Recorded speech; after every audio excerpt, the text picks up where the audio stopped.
What makes teleport so good? If I had to make a list of moves that seem useless as a casual Pokemon player and contrast them with their competitive usage, I think the list would get pretty crazy pretty fast. There's U-turn, roar, taunt, substitute, court change, any entry hazards. I could probably go on forever.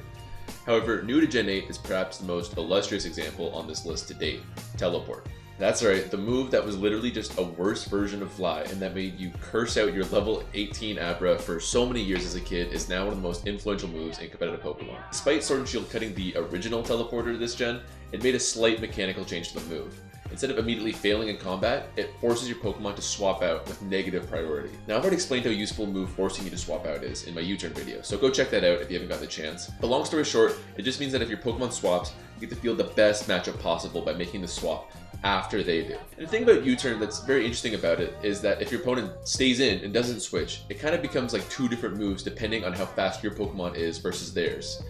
If your Pokemon's faster, it's just like a regular switch, except you get up a free like chip damage first. But if your Pokemon is slower, then you can get your next Pokemon in completely scot-free without them having to take a hit from the opponent first. Now this works great if you're using a big bulky Pokemon and you're switching to someone frailer and you want to get them in safely or completely scot-free.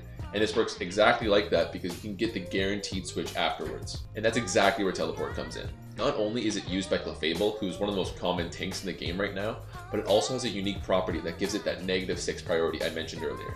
And so what I mean by that is, if a Mach Punch gives you +1 priority over regular moves and it will always go in front, and Extreme Speed gives you +2 priority over that move, so it goes in front of that one more, you can then go down 6 notches, so -6 priority, and you get to teleport.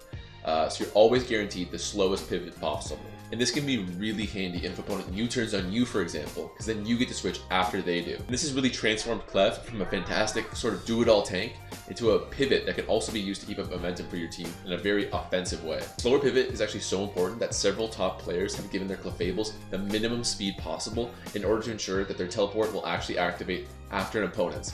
Because trust me, you're going to be running into a lot of these on the ladder, and you want to be as best equipped as possible. Here's an example of this in action from a game I uploaded yesterday.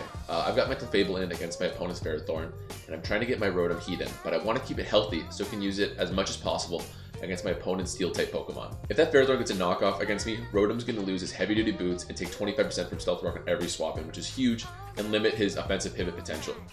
To avoid that, I let my Clefable take the knockoff instead and get the late pivot into my Rotom, once again getting him in completely scot-free. And actually, before I wrap up, one final note on Clefable.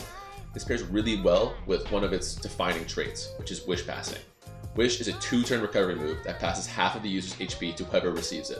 This means I can use Wish on a Pokemon with a ton of HP, like Vaporeon, and switch to my low health Dragapult and get it a huge health boost. The problem is, sort of similar to a fast U-turn that I mentioned earlier, what if I try to do that, my opponent kills my Dragapult when I switch into it before it can actually get the recovery? Once again, this is where Clefable's Wish teleport set really shines.